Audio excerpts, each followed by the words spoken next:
Good morning, Philippines. Good afternoon, good evening, America.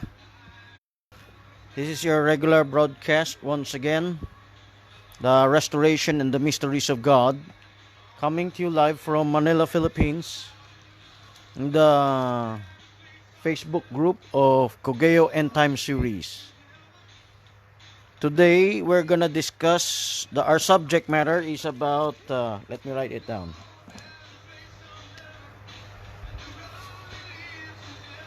The angel's message. Right here. The angel's message to Brother Branham. My writing isn't good. Angel's message to the prophet. So this will be our subject. I'm gonna take some while before we have an opening prayer, so you could share your loved ones, invite your loved ones to listen, and to some other groups. So just prepare yourself before we begin.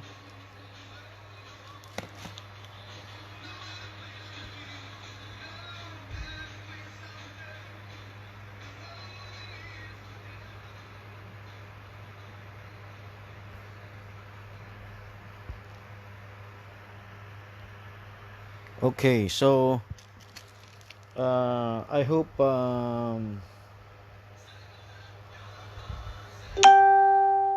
everyone is ready right now. Before we begin, I'd like to introduce our subject for today. We talked about the marriage supper of the Lamb. We talked about Jesus Christ marrying his bridegroom. But before that, there's the coming down of the mighty angel, having a book open in his hand. But how did that happen in the word? How did it happen in the spiritual realm before the bride is taken up? Notice here, there's the Philadelphian church age and the Laodicean church age. Here in the Laodicean church age, there is this prophet.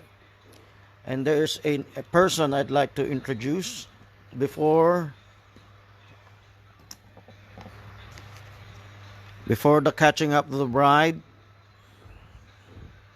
There is the messenger that introduces the bridegroom to the bride. Who is that person? Is that a significant person for the Gentiles? There's also a track made by my colleagues long time ago. I dug it up. Who is this message in the Laodicea age? Just as John the Baptist forerun his first coming, so did his message forerun his second coming. I'll try my best to go through it chronologically. So before we continue, I'd like to ask for Brother Magellan to give us an opening prayer. Amen.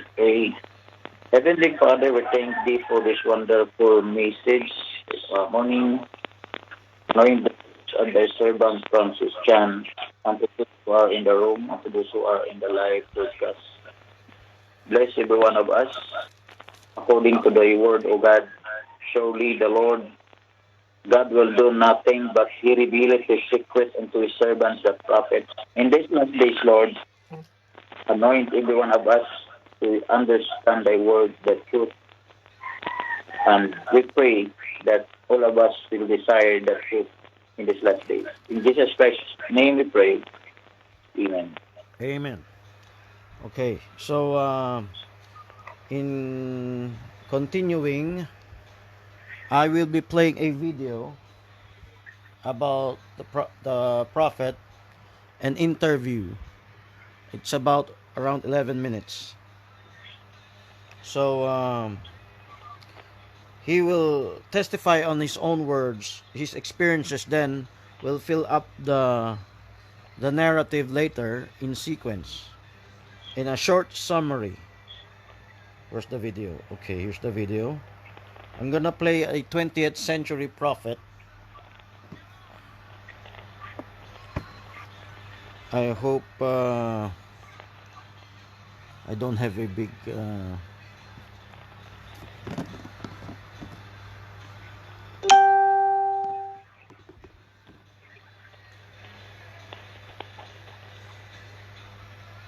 oh, it's not standing up.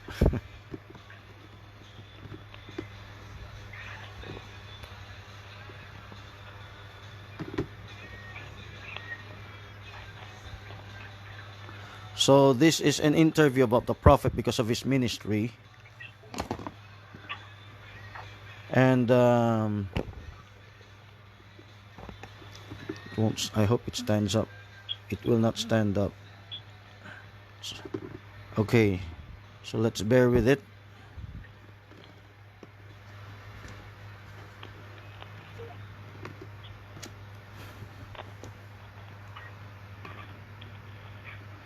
Volume.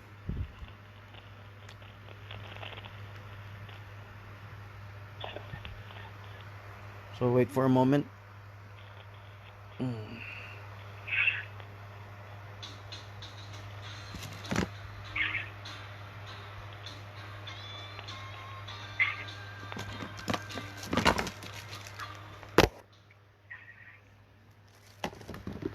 So here's the interview at his home. Why is there no volume? Work with you in a very special manner. Let me reverse it back. Okay. So just watch for a moment. Too bad I should.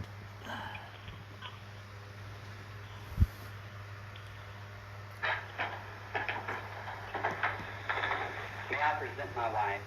Honey, this is Brother Leroy and Paul Cobb of Los Angeles, California. Delighted to have you in our home, Brother Cobb. Brother Branham, in your two great campaigns at Los Angeles, at Calvary Temple, we noticed that the Lord Jesus Christ worked with you in a very special manner.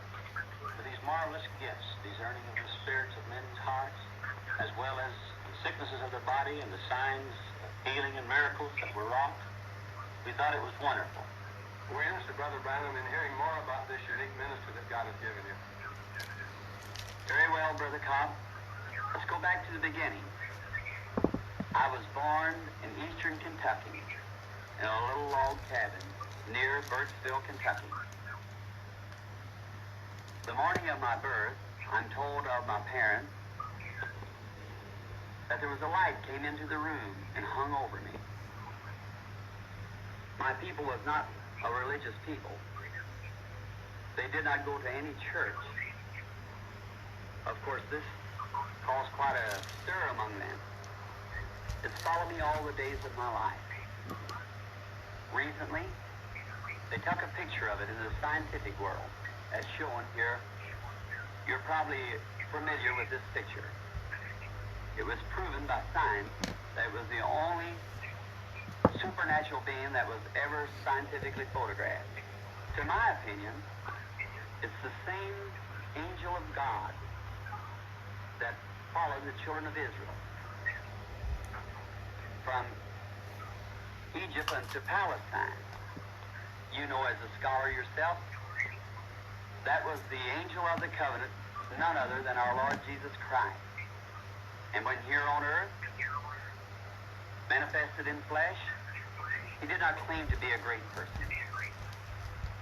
He said the Son can do nothing, just as the Father shows him.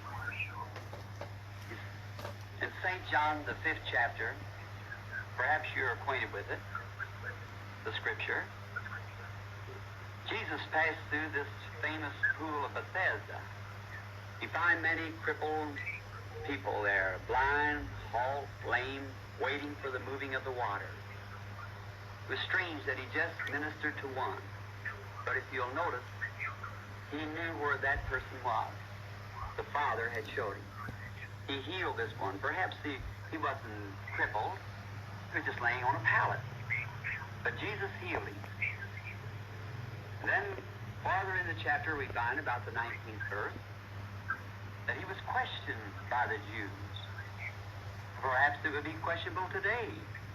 why God would pass through a place where all those people were lame and halt and blind and would not heal them all. But here I'll quote his words.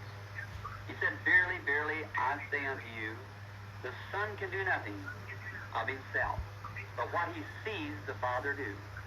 This doeth the Son likewise." Then according to his own words, his ministry was based upon visions from his Father.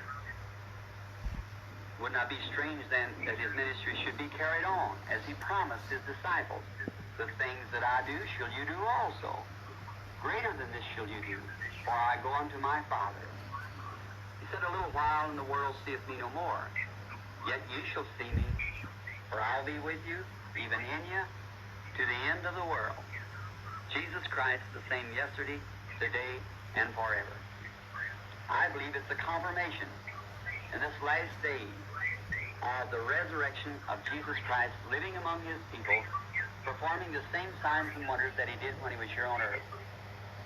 At the age of 7, we moved from Kentucky to Indiana, up the road a bit from where we live now. We packed our water then from a well, some city block, I suppose, behind the old country home. One beautiful September afternoon, while coming from the pump with some water, it was a stately poplar tree stood about halfway between the pump and the home. Passing by there was a whirl of wind in the tree, what we call here a whirlwind. Why, it was nothing odd for that time of year in this part of the country, but it remained in the tree. It didn't leave. I stopped to see what it was, and a voice spoke from it saying, "Do not ever smoke or drink or defile your body in any way, for there will be a work for you to do when you get older." Frightened. That's not a word for it. I ran home quickly, telling my mother that a man spoke to me out of a tree. Well, she thought I was nervous. She put me to bed. But from then on, visions begin to come. When this comes up on me, it produces a vision. I'm able to tell people what's wrong with them and what they must do in life and the sins that they are holding back in their life. At the age of 37, one night I was praying in my room. And when I raised up, I noticed there was a light on the floor. And looking around to see where it come from, it was coming from above. The pillar of fire was hanging just above. It was throwing the light on the floor. I heard someone walking. I looked coming through the room. Coming into this light came a man. And human figure, he'd be about 200 pounds of weight. He had dark hair to his shoulder, an olive complexion. He's barefooted. Of course, I was frightened. And he said to me, "Fear not." And as soon as I heard that voice, I knew it was the same voice that had always spoke to me, but the first time I'd ever seen him in human form. He said, "I am sent from the presence of God to tell you that you're to pray for sick people. Great signs and wonders will be following your ministry, and you'll be praying for kings and monarchs and so forth." Well, I told him I was a poor man. I had no education. I would not be able to do this job. He said, as Moses was given 2 signs of confirmation of his ministry, that I would be given 2 signs. One would be the praying for the sick, the miracles, and the other would be, the very secrets of the people's heart. I told him that I had been praying about this, that the people told me that it was of the devil, the ministry. He referred to me many scriptures, such as when Philip found Nathanael, and Nathanael came to Jesus. Well, Jesus told him where he had been, where he was under the tree when Nathanael found him. And many other scriptures, such as the woman at the well, how that she was revealed her sins to her. When Jesus told her that she had 5 husbands, she ran into the city and said, "This is the Christ." Many other scriptures he referred to. I told him I would go. He gave me the assurance that he would be with me always. As you know, Brother Kopp, and the world knows of the great things that's been taking place in the ministry. We were thinking about whether these visions, I would remember them very long. Some time ago I had one, about 4 years ago, to be exact, of a little boy being dead on the side of the road, struck by a car and killed. and he was to be raised from the dead. Well, I told everybody about it, prophesied throughout the United States and Canada. Thousands of Bibles had it written on their flyleaf that this would take place. One day while we were having campaigns in the Scandinavian country, we were coming down through Finland from Kovio, and there was a group of people gathered on the side of the road. They were hovered over some sort of a farm. We got out to look. There it was, the little boy. Everything just seemed just the way it was shown to me. I said to Brother Moore, look at your Bible and see if this isn't the scene. Yes, he said. I knelt down and asked our Lord Jesus to confirm his word that he had showed me and had told me would come to pass. The little boy was brought to life again by our Lord Jesus. He's alive and healthy today. Brother Kopp, this is just a few of the things that our Lord Jesus is doing today in the ministry that he has committed to me.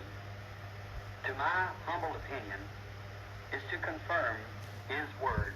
The things that he promised that would happen in this day, we're seeing them take place today. Now concerning the campaigns in Israel, Brother Kopp, I'll be very happy to serve our Lord in Israel. I believe that my ministry will be very effective to the Jews, because as the scripture says, the Jews seek signs, the Greeks wisdom. We believe many Jews and others there in the Holy Land who come to believe that the Lord Jesus Christ is the Messiah when they see a Christian fulfilling the prophecy of Joel in the Old Testament. Yes, Brother Kopp, I'm sure that you're referring to Joel's prophecy in the Old Testament, Joel 2:28, how that he prophesied, saying that in the last days he would pour out his Spirit upon all flesh. The sons and daughters would prophesy. The old man would dream dreams, and the young man would see visions. Well, Brother Branham, I guess we'll have to say goodbye for this time. It certainly has been a great pleasure and very edifying. We'll have to be running along, but we will see you, God willing, in Chicago in the next couple of days. Well, gentlemen, it's been a pleasure to have you in our home tonight. We'll be praying together for the success of the Chicago meeting. And by God's grace, I hope to meet you there in the next few days. Would you care for some tea before going? Oh, thank you very much, Mr. Brown. That'll be just fine. Thank you. Thank you. Okay, that's the end of the video. We're gonna talk about his life story and the sequence of events. This is, I'll use that later.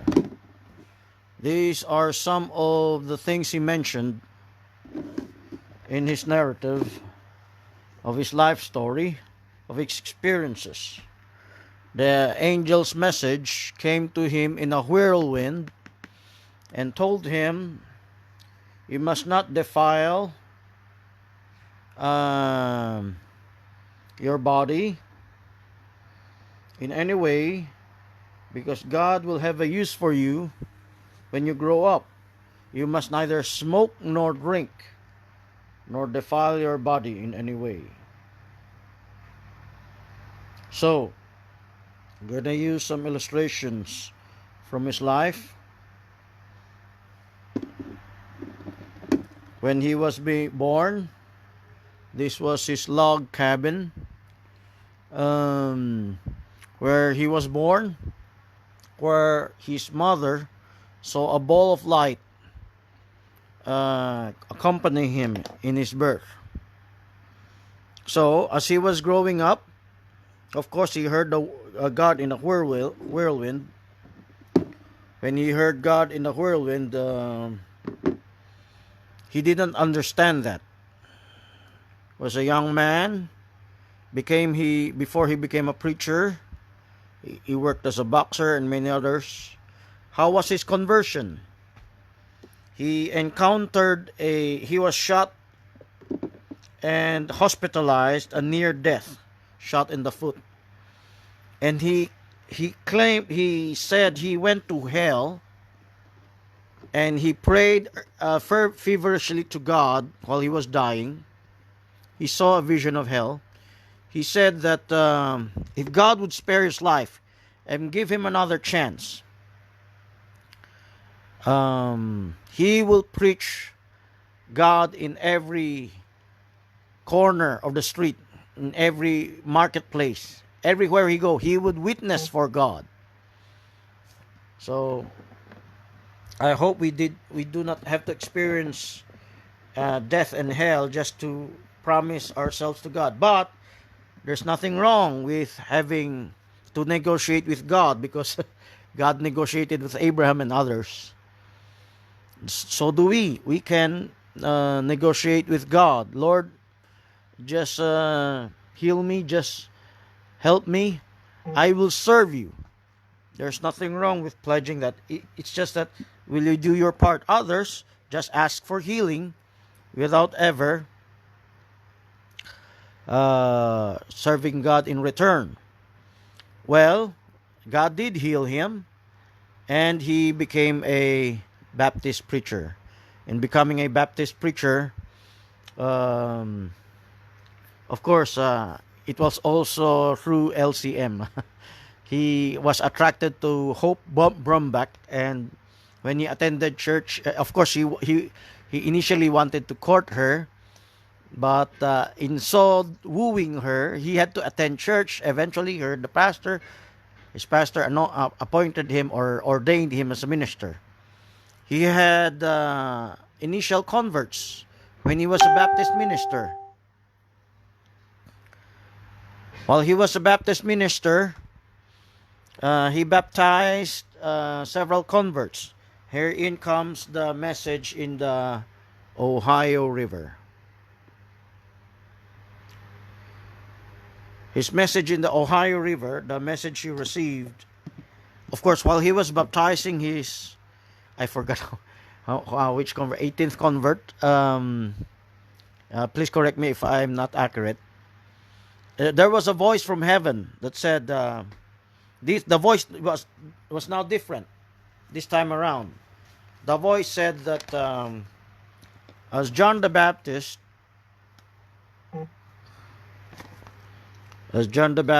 forerun your first coming. Oh, I can use this illustration drawn by some old brethren. One of them is watching right now. As John the Baptist forerun my first coming, so shall your message shall forerun my second coming. This is the first coming in the church age, then that's the second coming.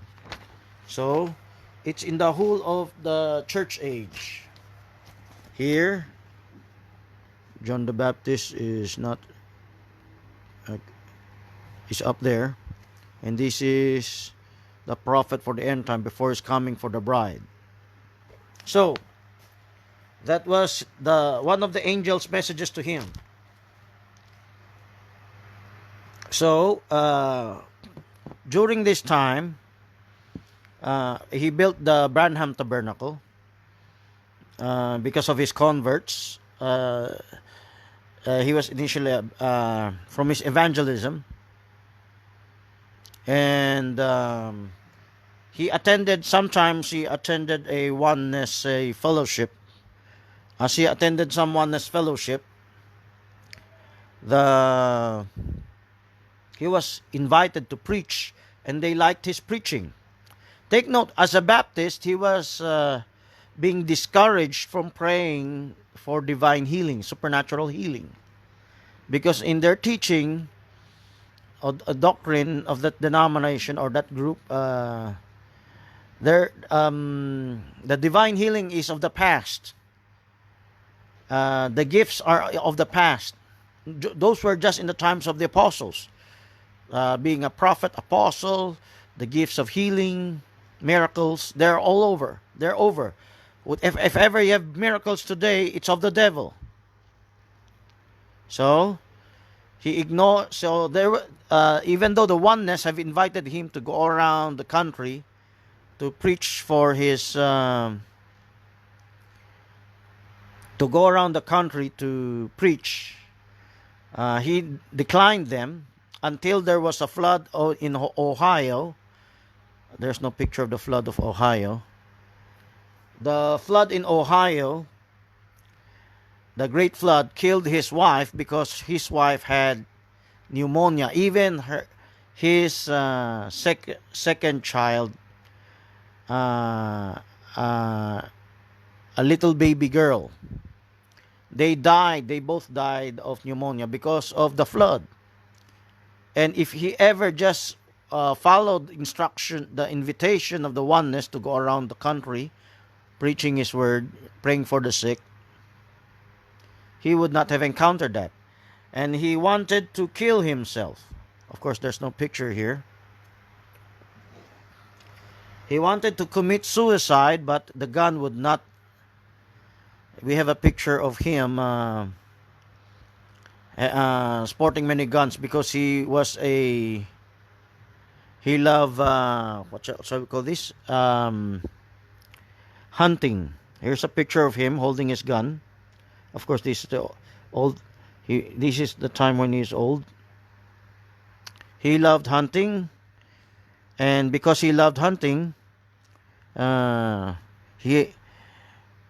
he had many guns, and he tried to use one of those guns to commit suicide, but that gun wouldn't go off. But when he threw the gun went off. So he wondered, maybe God did not want him dead. Sometime there's also a testimony when he was still working in a electric company. He tried to hold the wire of the voltage wire to kill himself, but he just lost consciousness. So this is the time he asked questions. He went to a cave. So this is the second time. So after the whirlwind, this is the second message. He went to a cave. Of course, some other narrative says he was in his home. He said he saw an angel. We don't have a picture of the angel, of course. It would not be. There's a photograph of his angel, but it was hanging on his shoulder when he was old. This is one of the angels, the ball of light that followed him when he was a child. So in his ministry, these are the supernatural manifestations during his ministry. The angel has been with him, but before his crusade ministries, here's a picture of him having his gun.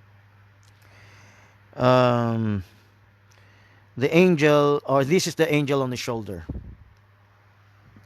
Supernatural angel caught on his shoulder, aside from, of course, later the supernatural cloud. We're going to talk about that later. But going back to his timeline, the angel explained to him that if you will be sincere, so that message now different from his childhood, different from the whirlwind.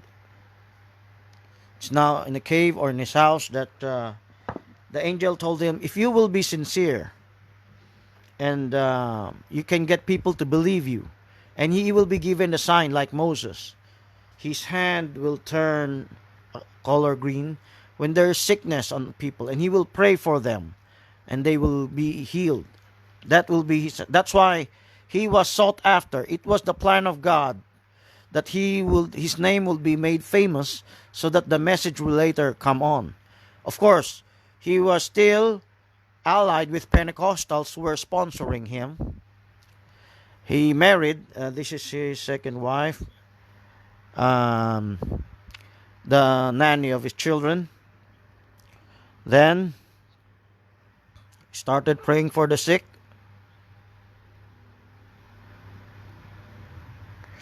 And whenever his prayer was given, because his name is gradually being made renowned, many churches have been trying to sponsor him. This time around, it would not just be the oneness Oh, this is his wilderness pictures. It will no longer just be the oneness. It will also be the Trinitarian team who will sponsor him. That will be around 1948. 1948, where he will start his ministry. And we have pictures of those ministries. So it's from 1948. From 1948 until 1950s, he went around the world. He was sponsored by the Full Gospel Businessmen's Fellowship. 1948 to 1950s. And here we have his co-ministers. Now, he went on a crusade tour. During those times, another famous preacher, evangelist, was Billy Graham. It was his contemporary. And Billy Graham, of course, coming from a Baptist background, is not much after supernatural divine healing. He, on the other hand, was focused on divine healing. And that was the reason why churches sponsored him to make crusades in their churches, invitation to their churches, because of his healing ministry. Now, even though he already received the revelation about baptism in Jesus' name, even though he already received the revelation of baptism in Jesus' name, he still went around. Everyone invited him. Even the Catholic Church wanted to invite him. So, he went on with his ministry. There's the healing from Finland. There was a boy, I don't have the picture here, I can find another book for that, where he healed the boy. Not just healed the boy came to life after it was after a car accident. So that's why there was an interview. All denominations wanted to sponsor him.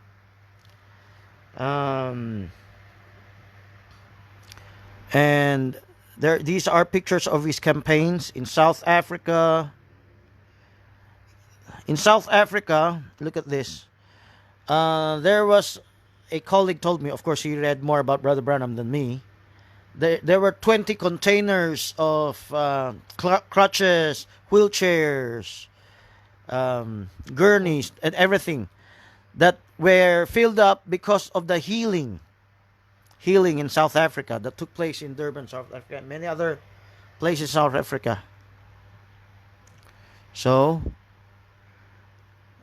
those are the pictures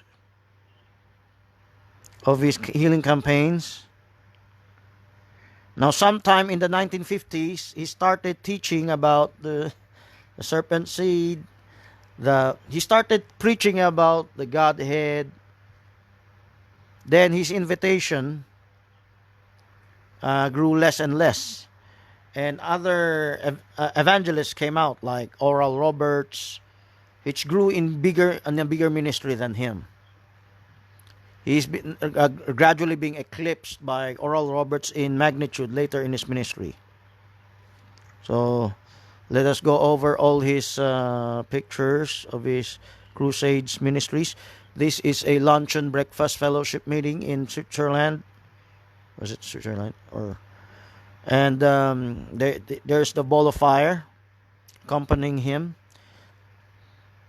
Now, after the 1950s, there was still invitation in the churches. But it's no longer the major crusades all over the world. That's why you will hear some statements. He says, I will ride this trail once again. So there's a call for God for him to go westward. Arizona. So this is in Branham Tabernacle. He left, I forgot the name, a pastor to be in charge of his church in the Branham Tabernacle as he went around. Okay, let's fast forward to this time. The supernatural cloud.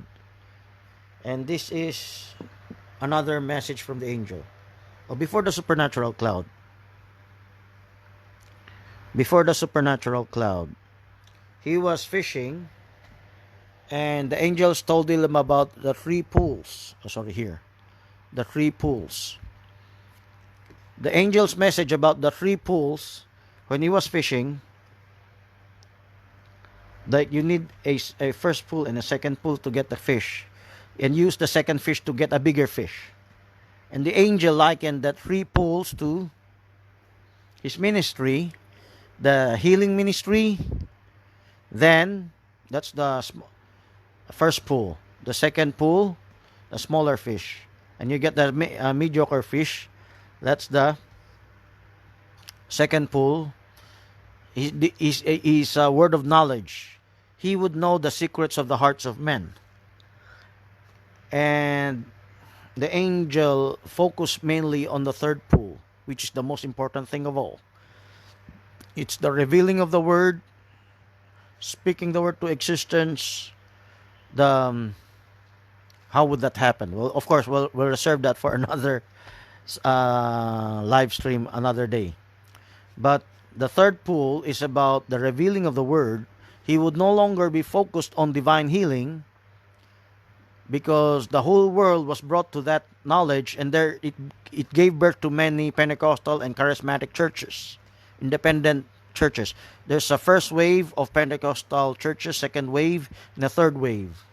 The first wave are the original Pentecostals. Second wave are the denominations that were converted to divine healing. The third wave are the charismatic movement.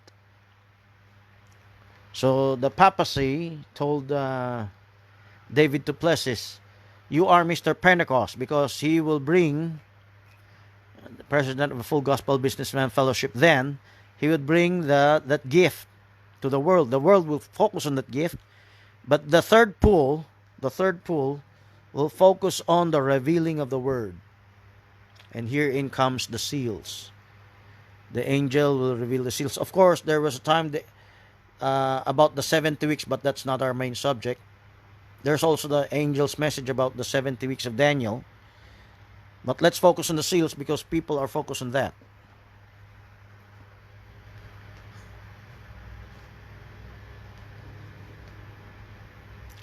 Here is the supernatural cloud. He said that the seven angels formed a constellation of the supernatural cloud that gave him that revelation. Barlitter said it was Leeville. No, it was it's not Leeville, it's himself. He was just one of those condenser of the seven church age booklet. So here, the supernatural cloud is the time when the seals were revealed. And when he opened the seven seals, of course, it was Jesus Christ who opened the seven seals. He was just a transmitter on earth. If you look at the book of the seven seals,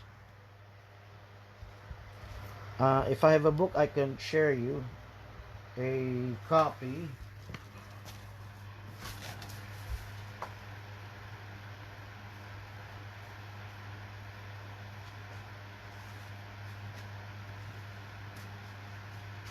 Okay, I can't find it. Anyway, so you will notice in this seven seals book, he preached until the sixth seal. Then in the seventh seal, he just had some question and answers. The seventh seal is the most mysterious seal, and of course, the message is a mystery, but it's spread out among his messages, and there are clues in his messages what it would be. Okay, so let's move on.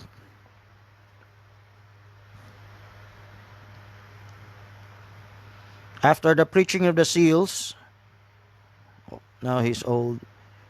This is the fishing. I failed to get the picture on this fishing trip.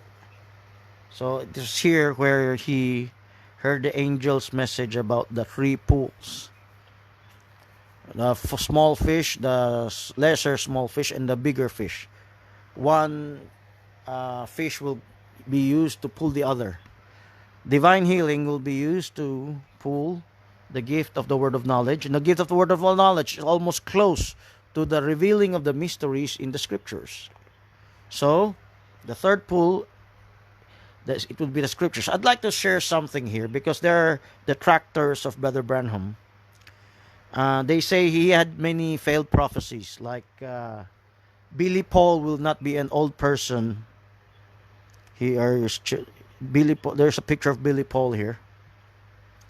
Billy Paul is his firstborn son that helped him in the ministry. In his pictures here, Billy Paul was still a young, handsome man. This is Billy Paul behind him. And he was old here. Of course, there will be a time where Billy Paul will backslide, even his younger son, Joseph, but they will come back. Now, Billy Paul, he had a prophecy like Billy Paul will not be an old person till we see the sharks walking, passing through where he was standing. He prophesied about Los Angeles going down the ocean. Even scientists knows that. They confirmed that they're waiting for the big one for it to happen. The detractors of Brother Branham say that Billy Paul today is already an old man, and Los Angeles has not yet sunk down into the sea. So this is what I would like to share. An Old Testament prophet would always rely on his supernatural prophecies to vindicate him. You use prophet, if it comes to pass, then he's a prophet from God. If it does not come to pass, he is a false prophet. That's the Old Testament way. So they've been quoting, many followers of the prophet have been quoting that, yes, he never failed. We believe he has prophecies that took place. But of course, can the prophet commit mistake? Can God himself purposely make a utterance that will not really take place? Because God's purpose was for us to move to the Word. In the New Testament, going from the Old Testament to the New Testament, 1 Corinthians chapter 13, this is my answer to the detractor. One detractor is James Manuel. You can add him in Facebook if you want to know him. I answered him, in the New Testament, God will do nothing but reveal his secrets to his servants, the prophets. There is no more greater secret than the mysteries in the Bible.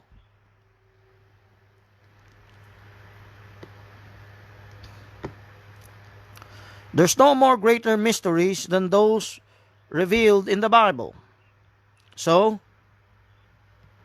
here he's in the wilderness. So, if there's no greater mystery than it is in the Bible, the ministry of Brother Branham crossed over from the old to the new in revealing the mysteries of God. Is that toward the end of his life when he's old? Here's the old Brother Branham. So, if there is no greater mystery, then he switches his ministry from prophesying physical things, which will only make you recognize God's prophet, but will not make you receive Jesus Christ as the Word. You have to know Jesus Christ as the Word. Look at this picture. He introduced the bride to the coming parousia, which is Jesus Christ. And he introduced Christ in the form of the Word. As he introduced Christ in the form of the Word, then he moves. Every prophet. First, what does 1 Corinthians chapter 13 says? I'd like to show this to you, so that when you hear some detractor saying there must be no mistakes, I'd like to answer this. Even that detractor says, because he was previously a follower of the prophet, he said that there are some healings that never really took place. Let's read this first. This happened to Brother Branham.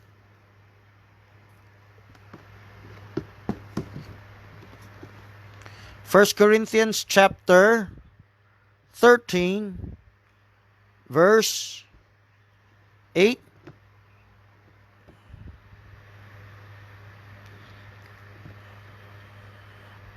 Whether charity never faileth, but whether there be prophecies, they shall fail. Whether there be tongues, they shall cease. Whether there be knowledge, it shall vanish away. We know in part, and we prophesy in part. So I ask again, which is the better prophecy? The prophecy of the word of knowledge, knowing the secrets of hearts of men, knowing where the earthquake will come. Other Pentecostals have that gift, but the revelation of the word of God, when that which is perfect is come, that perfect comes from the word, Jesus Christ, the Bible, this Bible. The revelation of the word, that is his prophethood, revealing the mysteries of God. But when that which is perfect is come, that which is in part shall be done away. So prophecy shall fail, tongue shall cease. So don't fret if the divine healing sometimes do not happen, because he has to move on to his next ministry. He has to move on. That's why starting from the revealing of the seals, he got more in-depth in his subject. Of course, he's getting old. There's no picture of him dying. Of course, he's in his car accident. But he saw a Christ in the cloud, Hoffman's Christ, the drawing of a painter called Hoffman. He said it's the closest. Here's a picture of the Branham Tabernacle. The fellowship there continues until today. So this will be the end of our presentation.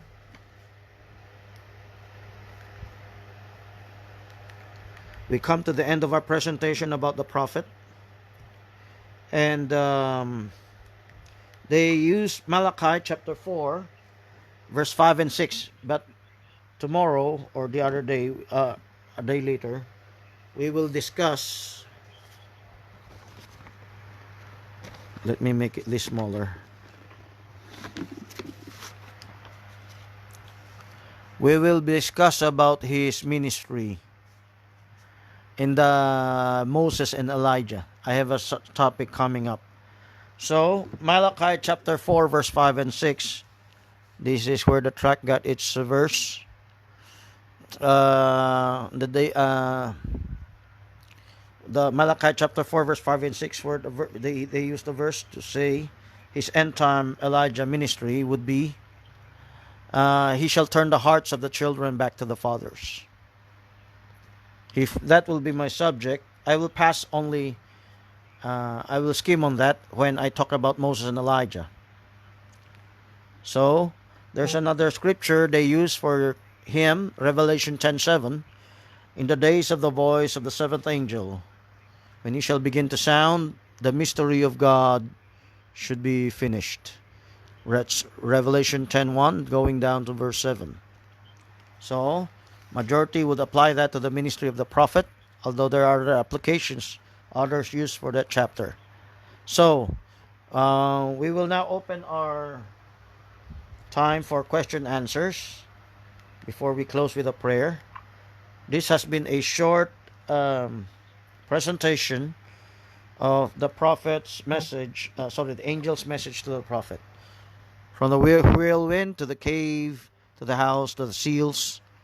These are the major ones, the 3 pools in the Ohio River. His mandate, his commission.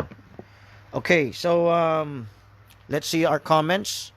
If we have questions.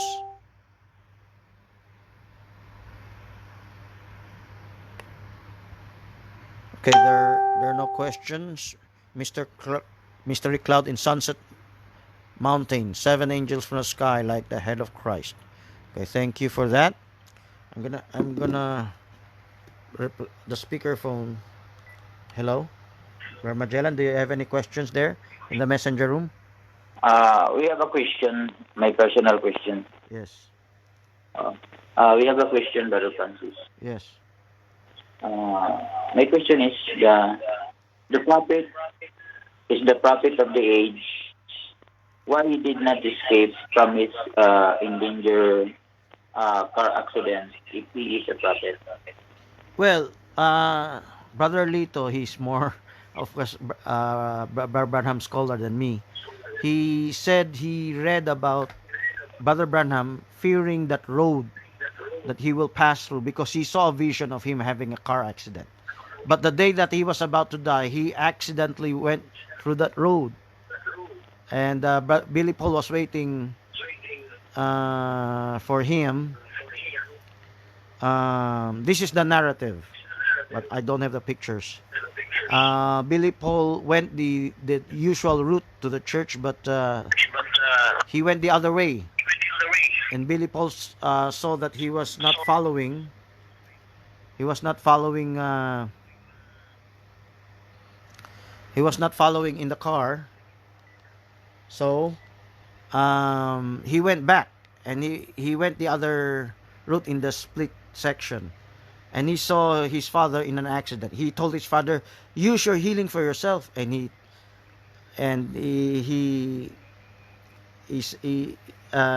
turned his head, indicating that the gift will not work for him, and he said, "Heal mama, heal mama." So he prayed for his wife, and his wife recovered. So that's the answer to your question. Did he have a vision of that? Barlito told me he read that kind of testimony. So we'll just have to ask him. Any other question? Hello. Nothing more. Okay, so if there's nothing more, please give us a closing prayer. Thank you so much, Father God, with this wonderful message today. Bless one of us. And to those who didn't know the prophet of the age, Lord, give them the desire to know more about the prophet of the age. And then the application of the Revelation 7, the Amos 7. Lord, help them and give them the desire of their heart to know thy truth more. In Jesus Christ's name we pray. Amen. If we will have a subject about end time Elijah for the Gentiles, I'd like to present the right way of receiving the prophet. Maybe that's infallibility, but so for now, we just gave a short introduction about the angel's message to Branham and his commission, and how the message of God of restoration would come about. So tomorrow our subject is about Moses, Elijah. Am I correct, Brother Magellan? So hope to see you again tomorrow. We're going to see the bigger scope of this prophecy for the Gentiles, for Israel. God bless you all. See you again tomorrow here at Kogea End Time Series Group, and invite listeners also, your friends. Share this to your friends. Invite them for the same time tomorrow again. God bless you all. We're signing off.